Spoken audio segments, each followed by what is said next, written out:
Hello everyone, welcome to my channel knowledge centre. आज हम बात करेंगे इज़राइल के बारे में। और जैसा कि आप स्क्रीन पर अभी देख रहे हैं कि मैंने इज़राइल को इडियट कहा है, तो इडियट क्यों कह रहा हूँ, इज़राइल ने ऐसी कौन सी हरकत की है, जानेंगे इस वीडियो में। उससे पहले इस वीडियो को लाइक करें और चैनल को सब्सक्राइब करें। पढ़ते हैं वीडियो में आगे। तो सबसे पहले इस न्यूज़ को चेक करते हैं। द हिंदू की ये न्यूज़ है जिसमें इज़राइल और हमास के बीच जो कल सीज़ फायर हुआ था, उस सीज़ फायर के रिगार्डिंग ये न्यूज़ थी कि 11 डे का जो क्लैश था, ये वॉर था, जिसमें कई लोगों की जान चली गई है।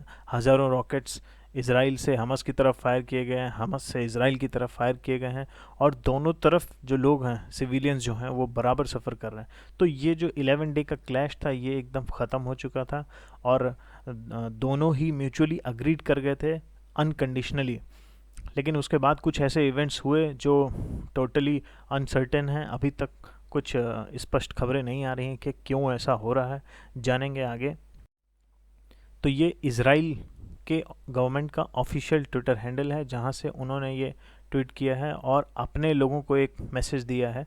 With calm restored we thank our friends around the world for their overwhelming support. और उन्होंने अपने कंट्री के लोगों को, यानी इजरायलीज़ को, ये कहा है कि इन्जॉय करें पूरे वीकेंड को। यानी वो भी कहीं ना कहीं एक आश्वासन दे रहे थे कि हाँ ठीक है, एक सीज़ फायर हो गया है तो अब कंडीशंस पहले से बेहतर हो जाएंगी। और इसी सिलसिले में जो यूएस प्रेसिडेंट है जो बाइडेन, उनका भी एक ट्वीट आया है। उसमें उन्होंने बताया कि नेतन्याहू, जो कि इज़राइल के प्राइम मिनिस्टर हैं, उन्होंने बाइडेन को इन्फॉर्म किया है कि कैसे इज़राइल जो है एक म्यूचुअल और अनकंडीशनल सीज़ फायर के अग्री कर गया है हमास के साथ। तो ये एक बहुत बड़ी डेवलपमेंट थी और पूरा जो रीजन है जो इससे अफेक्टेड था, वो कहीं ना कहीं इस बात को सेलिब्रेट कर रहा था। और साथ ही साथ उन्होंने जो इजिप्शियन गवर्नमेंट है उसको भी थैंक किया है, क्योंकि जो इजिप्शियन गवर्नमेंट है, उन्होंने गाज़ा बेस्ड जो टेररिस्ट ऑर्गेनाइजेशंस हैं, स्पेशली हमस, तो इन सारे ऑर्गेनाइजेशंस को कन्विंस करने में फॉर दिस सीज़ फायर उन्होंने एक मेजर रोल प्ले किया है। अब ये वियॉन की एक न्यूज़ है जिसमें एक आर्टिकल है कि इज़राइल और हमस कॉन्फ्लिक्ट में अब एक नई चीज़ शुरू हो गई है, वो है एक नैरेटिव वॉर।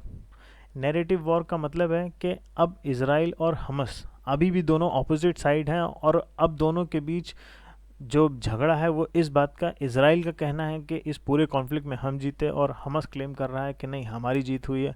तो अब ये जो नैरेटिव का जो वॉर गेम है, ये दोनों तरफ से शुरू हो गया है, और ये कहीं ना कहीं इस पीस के लिए, इस सीज़ फायर के लिए हार्मफुल साबित हुआ।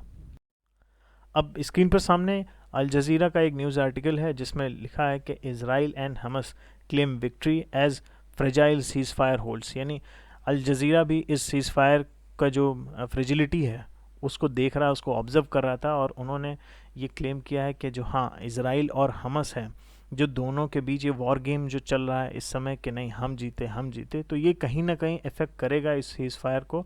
और एट लास्ट वही हुआ।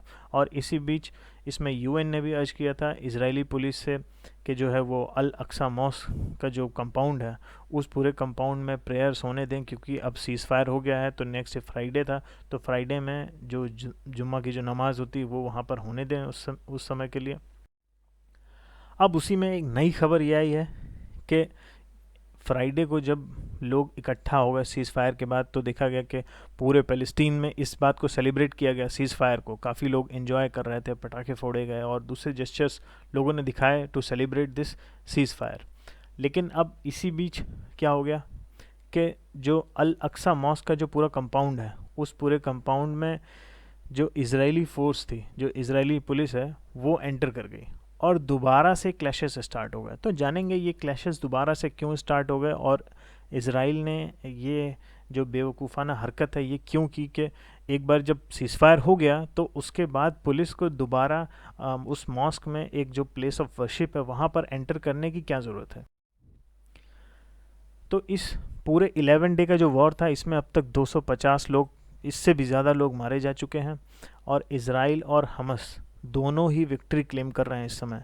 दोनों ही अपने अपने पॉजिटिव पॉइंट्स गिना रहे हैं, और दोनों ही कहीं ना कहीं एक दूसरे के ऊपर अपनी सुप्रीमेसी और अपना डोमिनेंस पूरे रीजन में दिखाना चाह रहे हैं। इज़राइल ऑब्वियसली एक स्ट्रॉन्ग नेशन है, लेकिन हमस दुनिया का तीसरा सबसे रईस जो है टेररिस्ट ऑर्गेनाइजेशन है जिसकी सालाना इनकम $700 मिलियन के आसपास है। अब इसमें जो नए डेवलपमेंट्स हुए हैं जिससे जो अल अक्सा मॉस्क में जो दोबारा से ये झगड़े शुरू हुए हैं, जो क्लैशेस हुए हैं, अब इसकी वजह से जो है जो लोग हैं वहाँ के उनके सेंटिमेंट्स फिर से हर्ट हुए हैं।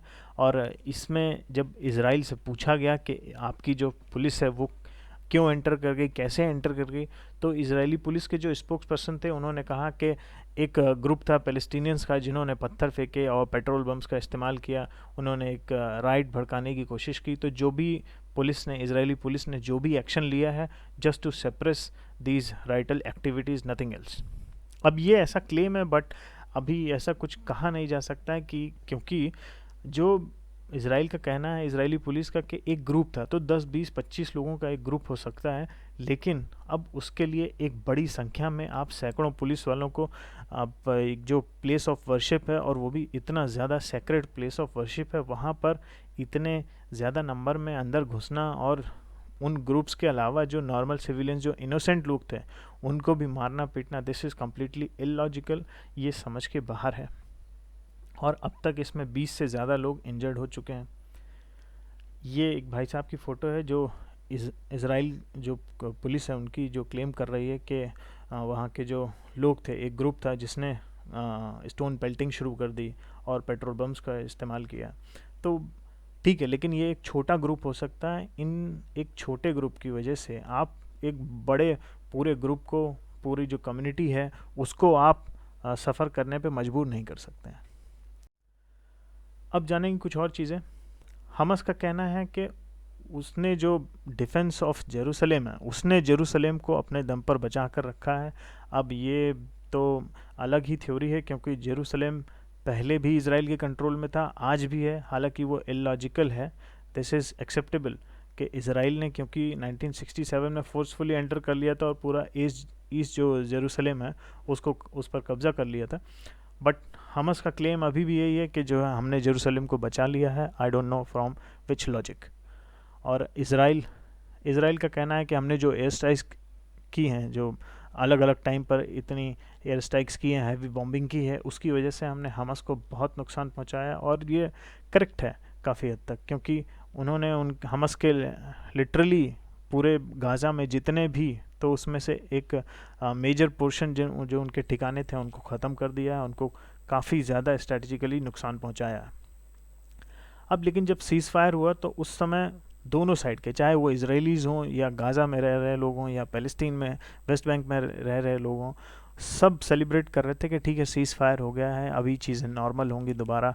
और ये जो कभी भी डर बना था कि कभी भी कोई भी रॉकेट आके फट जाएगा, तो ये चीज़ें अब नहीं होंगी और कहीं ना कहीं जो पीस जो थी तो वो फिर से प्रिवेल होगी। But eventually this countdown, this is a start of this countdown to the next inevitable conflict. तो इसको इस समय पूरा वर्ल्ड अभी भी इन चीज़ों को लेकर चिंतित है कि आगे आने वाले समय में कैसी कंडीशंस होंगी और ये जो सीज़ फायर जो है ये आगे आने वाले टाइम में कहीं एक फुल फ्लेश्ड वॉर का रूप ना ले ले। So this was done for the day. Video को लाइक करें, चैनल को सब्सक्राइब करें। थैंक यू एंड देखते रहें।